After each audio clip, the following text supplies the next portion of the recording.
Hello दोस्तों, तो अगर आपने इस बार मैट्रिक का परीक्षा दिया है, अगर आपने इस बार मैट्रिक का परीक्षा दिया हो और आप मैट्रिक परीक्षा में फेल हो गए हैं, तो फेल वाले छात्र के लिए अभी भी मौका है दोस्तों। पास होने का अभी भी मौका आपके पास है। और किस प्रकार से मौका है, क्या क्या मौका है आपके पास, उस पर आज के वीडियो में हम लोग विस्तार पूर्वक चर्चा करेंगे। दोस्तों देखिए, यहाँ मैंने 4-5 प्रश्न जो कि बच्चों के द्वारा अक्सर कमेंट बॉक्स में लिखे जाते हैं, उन सारे प्रश्न को इसमें मैंने समाहित किया है। दोस्तों यहाँ देखिए लिखा गया है, अगर आप एक दो विषय में फेल हैं तो आपको क्या करना चाहिए। अगर आप एक दो विषय में फेल हो गए हैं तो आपको क्या करना चाहिए। अगला प्रश्न है, अगर आप दो से ज़्यादा विषय में फेल हैं, अगर आप दो से ज़्यादा विषयों में फेल हैं तो आपको क्या करना है। अगर आप पास हैं और आपके नंबर कम हैं, अगर आप पास हैं और आपके नंबर कम है तो दोस्तों आपके पास भी नंबर बढ़ाने के उपाय अभी मौजूद है। दोस्तों उसके ऊपर हम लोग विस्तार पूर्वक चर्चा करेंगे, लेकिन उससे पहले अगर आपने अभी तक चैनल को सब्सक्राइब नहीं किया तो प्लीज़ मेरे दोस्तों चैनल को सब्सक्राइब कर लें। और इस चैनल पर आपको सटीक और सही जानकारी दी जाएगी जो आपके बिल्कुल काम की होगी, आपके लिए बिल्कुल ही फायदेमंद साबित होने वाली है। तो दोस्तों अगर आप पास भी हैं, अगर आपके कम नंबर है तो आपको क्या करने होंगे। अगला प्रश्न है, अगर आप बहुत अच्छे तरीके से तैयारी किए थे फिर भी फेल हो गए, अगर आपने बहुत अच्छे तरीके से तैयारी किया और फिर भी आप फेल हो गए तो आपको क्या करने हैं। अगर आपने तैयारी नहीं किया और फेल हो गए हैं, अभी बहुत दुखी हैं, तो आपको क्या करना चाहिए, उस पर भी मैं बात करूंगा। अगर फेल हो गए तो क्या करना चाहिए, नंबर कैसे बढ़ेगा दोस्तों, नंबर कैसे बढ़ेगा उस पर भी हम लोग विचार करेंगे। नंबर बढ़ाने के भी उपाय हैं, उस पर भी आप बिल्कुल पूरे वीडियोज़ को देखें, तभी आपको सारे प्रश्न के जवाब मिल जाएंगे। अगर आप एक दो नंबर से किसी विषय में फेल हैं तो कैसे पास होंगे, इस पर भी हम लोग चर्चा करेंगे। सर्वप्रथम दोस्तों जो छात्र पास हो गए हैं उनको बहुत बहुत बधाई, और जो फेल हुए हैं दोस्तों खास करके मैं उनके साथ भी खड़ा हूं और आपको सही जानकारी दूंगा कि किस प्रकार से आपको पास होने की संभावना है और किस प्रकार से आप पास हो पाएंगे। अगर एक दो विषय में फेल हैं, अगर आप एक या दो विषय में फेल हैं, यदि मान लीजिए आप मैथ में फेल हैं, मैथ में फेल हैं, साइंस में फेल हैं, दो विषय हो गए मैथ और साइंस, अगर ये दो विषय में आप फेल हैं या किसी भी दो विषय में फेल हैं तो दोस्तों आपके लिए अभी बहुत ही अच्छा मौका है। वो मौका क्या है, पहला तो है कि स्कूटनी करवा सकते हैं आप, जो है स्कूटनी करवा सकते हैं और स्कूटनी करवा कर आप अपने नंबर को बढ़वा सकते हैं। अगर आप अच्छे से लिखे होंगे तो आपके नंबर स्कूटनी में भी बढ़ जाएंगे। मेरे दोस्तों स्कूटनी जो है वो आप 120 रुपया खर्च करके, 120 रुपया प्रत्येक विषय पर खर्च करके आप उसका ऑनलाइन फॉर्म भर सकते हैं। स्कूटनी के लिए ऑनलाइन फॉर्म भर सकते हैं, जिसका डेट मैंने यहाँ पे लिखा है। स्कूटनी का जो है वो 3 तारीख से 3 अप्रैल 2023 से 9 अप्रैल 2023 तक स्कूटनी का आपको समय दिया गया। कब से कब तक, 3 अप्रैल से लेकर 9 अप्रैल तक स्कूटनी के लिए आवेदन करने का, आपको ऑनलाइन आवेदन करने का आपको जो है समय दिया गया। आप ऑनलाइन आवेदन कर सकते हैं, 3 अप्रैल से लेकर 9 अप्रैल तक के बीच में ऑनलाइन आवेदन कर सकते हैं। अगर आप एक या स्कूटनी जो है वो सारे सब्जेक्ट के ऊपर भी किया जा सकता है। अगर आप चाहें कि मेरे से एक दो विषय में फेल है और जो है नंबर भी बढ़वाना है तो सारे विषय में स्कूटनी कराना, तो आप सारे विषय का ऑनलाइन कर सकते हैं और सारे विषय का ऑनलाइन आवेदन देकर 120 रुपया का चार्ज देकर आप सारे विषय में स्कूटनी करवा सकते हैं। एक तो ये हो गया मेरे दोस्तों। दूसरा, अगर आप दो से ज़्यादा विषय में फेल हैं तो आपको क्या करना है। अगर आप मेरे दोस्तों दो से ज़्यादा विषय में फेल हैं, फिर आप ये जो है जो कंपार्टमेंटल एग्ज़ाम होती है, कंपार्टमेंटल सह विशेष परीक्षा का आयोजन किया जाता है, ठीक है, उसमें आप कंपार्टमेंटल में शामिल नहीं हो सकते हैं।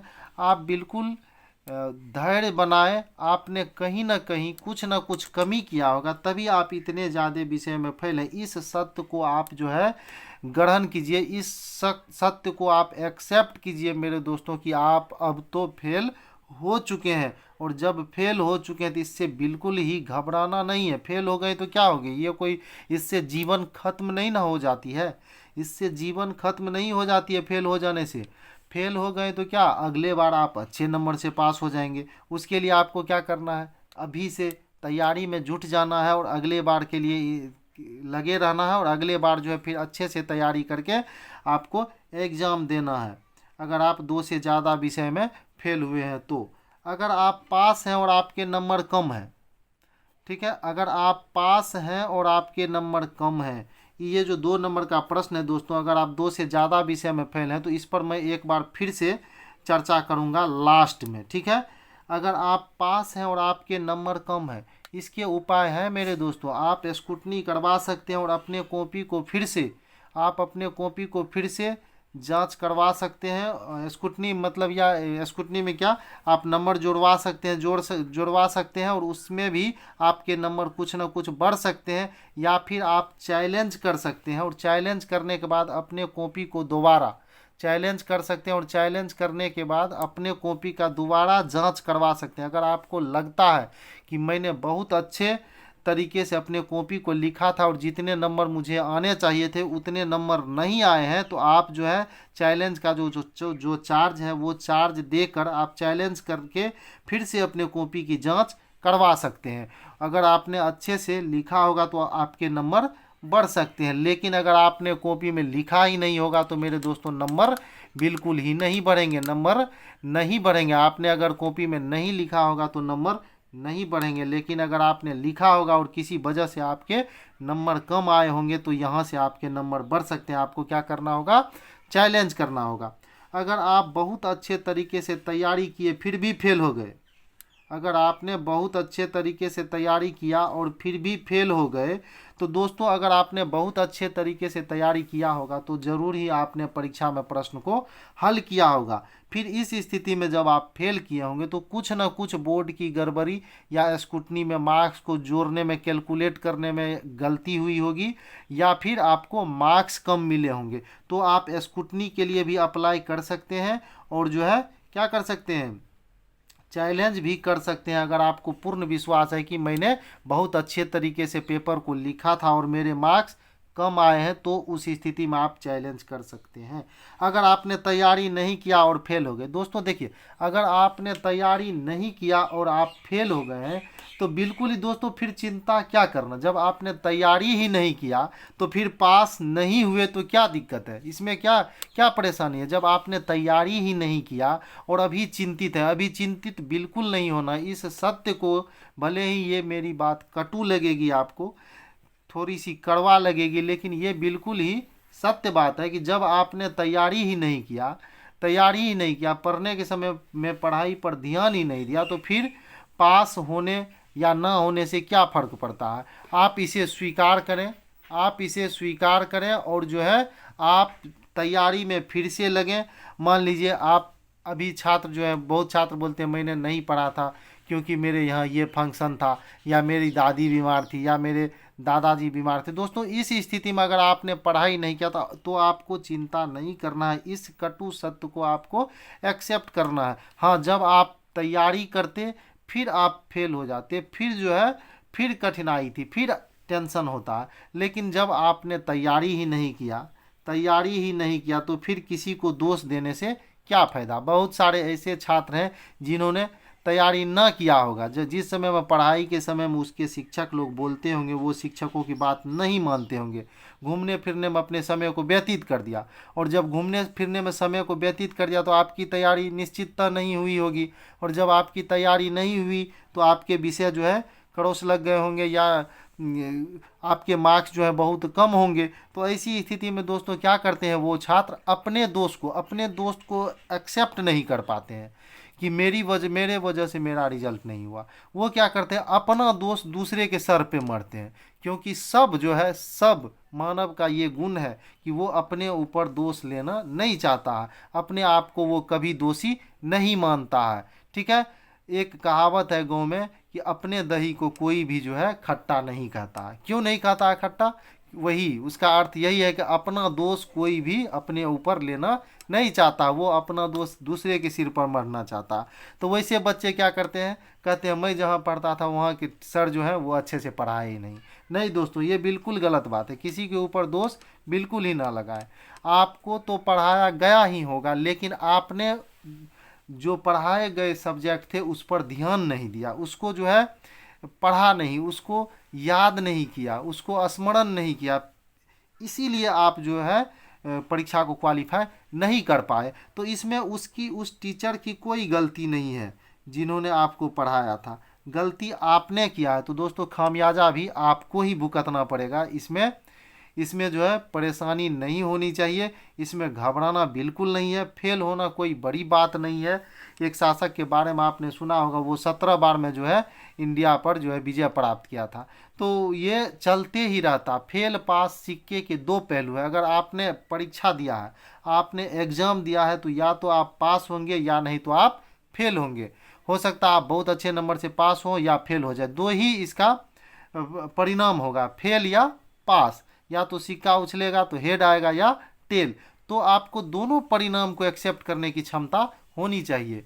ये नहीं कि मैं पास नहीं कर पाया तो मैं ये कर लूँगा वो कर लूँगा, अपनी जान दे दूंगा, बिल्कुल नहीं दोस्तों, ऐसा बिल्कुल ही नहीं सोचना। धैर्य बनाए रखें और बेहतर तरीके से अगले बार तैयारी करें। आप बहुत अच्छे नंबर से पास करेंगे।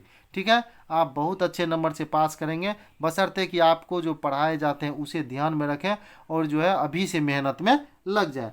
अगर आप फेल हो गए तो क्या करना चाहिए? बिल्कुल, अगर आप फेल हो चुके हैं तो इसे आप एक्सेप्ट कीजिए, क्योंकि अब तो आप फेल हो चुके हैं। अब कितना भी छटपटाएंगे, अगर 4-5 विषय में फेल हो गए होंगे तो आपको दोबारा एग्जाम देना ही पड़ेगा। कुछ भी कर लें, आप अभी पास नहीं हो पाएंगे अगर आप फेल हो गए 4-5 विषय में। ठीक है, अगर आपके पास बहुत पैसे हैं तो आप अगर चैलेंज करना चाहे तो चैलेंज कर सकते हैं। आप पैसे खर्च करके हो सकता है कि रिजल्ट को ले आए, अगर पैसे वाले हैं तो। नहीं तो मेरे दोस्तों, आप इस सत्य को एक्सेप्ट करें और बिल्कुल ही चिंता ना करें, धैर्य बनाएं। ये जीवन में चलता ही रहता है, सफलता और असफलता जीवन में चलता ही रहता है, इससे घबराना बिल्कुल नहीं है। अगर 1-2 नंबर से, बहुत सारे छात्रों ने कमेंट किया कि सर मेरे 2 नंबर से मैं फेल हो गया, 1-2 नंबर से फेल हो गए, तो ये बच्चे अभी पास कर सकते हैं। कैसे? तो आप स्कूटनी भी करवा सकते हैं। ठीक है, स्कूटनी भी करवा सकते हैं। अगर आपने बहुत अच्छे ढंग से पेपर को लिखा होगा तो आप चैलेंज भी कर सकते हैं। अगर आपको अपने ऊपर विश्वास है कि मैंने जो लिखा था उस हिसाब से मुझे मार्क्स नहीं मिले हैं, तो आप चैलेंज कर भी सकते हैं। अगर आप चैलेंज करेंगे तब भी आपके मार्क्स बढ़ सकते हैं, अगर आपने अच्छे ढंग से लिखा होगा। मैंने पहले कहा था, ये 2 नंबर का जो प्रश्न है, अगर आप 2 से ज़्यादा विषय में फेल हैं तो आपको क्या करना चाहिए? मेरे दोस्तों, अगर आप 2 से ज़्यादा विषय में फेल हैं तो आप कंपार्टमेंटल एग्ज़ाम नहीं दे पाएंगे। कंपार्टमेंटल एग्ज़ाम नहीं दे पाएंगे क्योंकि जैसा नियम है बिहार विद्यालय परीक्षा समिति का, वो है 2 विषय तक के में ही जो है कंपार्टमेंटल परीक्षा दी जाती है। और एक बात, अगर कोई छात्र किसी कारणवश इस एनुअल परीक्षा में शामिल नहीं हो पाए होंगे, या आपने फॉर्म नहीं भरा, या आपका परीक्षा छूट गया, आप एब्सेंट हो गए, तो वैसे छात्र के लिए भी कंपार्टमेंटल परीक्षा जो होती है उसमें कंपार्टमेंटल सह विशेष परीक्षा करके लिखा हुआ रहता है। कंपार्टमेंटल सह विशेष परीक्षा, ये जो विशेष परीक्षा की बात यहाँ है, ये उन छात्रों के लिए है जिनके परीक्षा छूट गए हैं, या जिन्होंने किसी कारणवश फॉर्म को नहीं फिलअप किया था, या फॉर्म फिलअप भी किया था तो एडमिट कार्ड नहीं आया, या एडमिट कार्ड भी आया तो उनको कोई परेशानी हो गई और वो परीक्षा में सम्मिलित नहीं हो पाए। वो बच्चे भी ये विशेष परीक्षा में शामिल हो सकते हैं। अब देखिए दोस्तों, परीक्षा फल का जो प्रकाशन हुआ था वो 31/3/2023 को हुआ था, और स्कूटनी का जो अभी डेट निकला है, स्कूटनी का जो टाइम निकला ऑनलाइन आवेदन का, वो 3 तारीख से लेकर 9 अप्रैल तक, 3 अप्रैल से लेकर 9 अप्रैल तक जो है स्कूटनी के लिए आवेदन का टाइम है। और ये कंपार्टमेंटल सह विशेष परीक्षा के लिए जो आवेदन करने का, ऑनलाइन आवेदन करने का ये टाइम है, ये 3/4/2023 2023, यानी 3 अप्रैल से इसका भी टाइम है, लेकिन कब तक है? 7 अप्रैल तक ही कंपार्टमेंटल सह विशेष परीक्षा की फॉर्म भराएगी। अगर आपने किसी कारणवश पिछले बार फॉर्म ना भरा हो तो इस विशेष परीक्षा में फॉर्म भर के आप जो है इस एनुअल परीक्षा को आप पास कर सकते हैं। और ये एनुअल परीक्षा, ये जो विशेष परीक्षाएं हैं, ये जो है आपके अप्रैल के लास्ट तक इस परीक्षा को ले ली जाएगी। और 31 मई से पहले, जिस प्रकार से बिहार विद्यालय परीक्षा समिति के सचिव महोदय, अध्यक्ष महोदय ने बताया है कि 31 मई से पहले पहले कभी भी इसका रिजल्ट भी प्रकाशन कर दिया जाएगा। और इस विशेष परीक्षा में जो छात्र उत्तीर्ण होते हैं उसका 1 साल बिल्कुल ही बर्बाद नहीं होगा। वो इसी एनुअल में जो छात्र सफल होंगे, उसी एनुअल परीक्षा में सफल छात्र के साथ ही इसका इंटरमीडिएट में नामांकन भी हो जाएगा। और ये छात्र इसी छात्र के साथ इंटरमीडिएट की भी परीक्षा उत्तीर्ण कर जाएंगे। तो दोस्तों, ये था परीक्षा फल स्क्रूटनी और कंपार्टमेंटल सह विशेष परीक्षा के बारे में बातें। अब दोस्तों, मैं एक बात और बताना चाहूँगा। अगर आपने इस बार की परीक्षा में मैथ विषय में, गणित विषय में आपको कहीं क्रॉस लग गया, आप अगर फेल हो चुके हैं और अगले बार आपको परीक्षा देना है, तो मेरे दोस्तों, मेरे इस चैनल पर गणित विषय की बहुत अच्छे ढंग से तैयारी करवाई जाती है और सारे वीडियोज इस पर धीरे धीरे अपलोड किए जा रहे हैं। रोज़ एक जो चैप्टर का जो है, एक चैप्टर के 1-2 प्रश्न या सारे प्रश्न कह सकते हैं को अपलोड किया जाता है। आप इस चैनल से भी अपने मैथ की जो है तैयारी को बेहतर से बेहतर बना सकते हैं। और मैथ में मैं दावे के साथ कह सकता हूं या कह रहा हूं कि अगर आप सारे वीडियोज को अच्छे तरीके से देखते हैं इस चैनल के माध्यम से, तो मैथ में आप 100 में से 100 नंबर तक ला सकते हैं। 100 में से 100 नंबर तक लाने की हमारी जिम्मेदारी रहेगी दोस्तों। अगर आप मेरे चैनल को सब्सक्राइब करते हैं और इसके सारे वीडियोज़ को देखते हैं और मैट्रिक की परीक्षा की तैयारी इस चैनल के माध्यम से करते हैं, तो गणित में मैं दावे के साथ कह सकता हूं कि आपको 100 में से 100, 98, 99, 90 प्लस तो निश्चित ही आएंगे। तो दोस्तों, चैनल को सब्सक्राइब करें, लाइक करें और शेयर करें। और जो भी समस्याएं हैं उसे आप कमेंट बॉक्स में लिखें, मैं उसके ऊपर वीडियो बनाकर आपके पास तक सच्ची, सटीक और सही जानकारी पहुंचाऊंगा, जिससे आपकी जो समस्या है वो दूर हो सके। और आप फेल किए हैं तो आप किस प्रकार से पास होंगे, वो सारी बातें मैं अपने चैनल के माध्यम से आपको बताऊंगा। बशर्ते कि दोस्तों बिल्कुल ही नहीं घबराएं। अगर फेल हो गए हैं तो धैर्य बनाए रखें। अगर 1-2 विषय में फेल हैं तो आप स्क्रूटनी करवाएं या कंपार्टमेंटल परीक्षा में सम्मिलित हो। अगर आप एब्सेंट थे तो कंपार्टमेंटल सह विशेष परीक्षा के लिए जो फॉर्म आवेदन ऑनलाइन लिया जाएगा उसमें आवेदन करें। फिर से इसी महीने में आपकी परीक्षा हो जाएगी। आप धैर्य बनाए रखें, आप निश्चित ही पास होंगे और इसी सत्र में आपका नामांकन भी होगा। बशर्ते कि आपको मैंने जो जो बातें कही उस पर अमल करें और वैसा ही करें। अगर आप वैसा करेंगे तो आप पास हो जाएंगे मेरे दोस्तों, ठीक है। अगर आप फिर भी ना पास होते हैं तो आप मेरे चैनल के माध्यम से तैयारी कीजिए, मैं बहुत अच्छे नंबर से आपको पास करवाऊंगा, बिल्कुल ही फ्री में। सिर्फ आपको क्या करना है, चैनल को सब्सक्राइब करना है और जो भी वीडियो अपलोड होते हैं सारे वीडियोज़ को एक एक करके आपको विस्तार पूर्वक देखना है। मैं पढ़ाता हूँ बिल्कुल समझा के मेरे दोस्तों, और इस प्रकार से पढ़ाता हूँ कि बच्चे के दिमाग में वो टॉपिक जो है बिल्कुल छप जाता है, स्कैन हो जाता है मेरे दोस्तों, स्कैन हो जाता है। जिस प्रकार से स्कैनर स्कैन कर देता है तो हूबहू निकल जाता है, उसी प्रकार से मैं आपके दिमाग में स्कैन करवा कर बैठा दूंगा।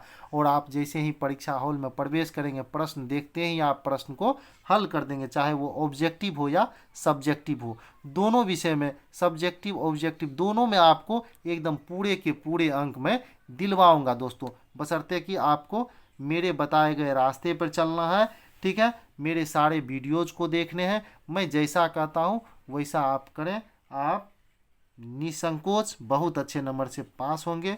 मेरी शुभकामनाएं आप सारे बच्चों के साथ है। आप पढ़ें, अपने भविष्य को बनाएं और इसी प्रकार से आप मेरे चैनल के माध्यम से तैयारी करते रहें। और इसी प्रकार की खबर को सुनने के लिए चैनल को निश्चित ही सब्सक्राइब करके रखें। दोस्तों, वीडियो देखने के लिए बहुत बहुत धन्यवाद।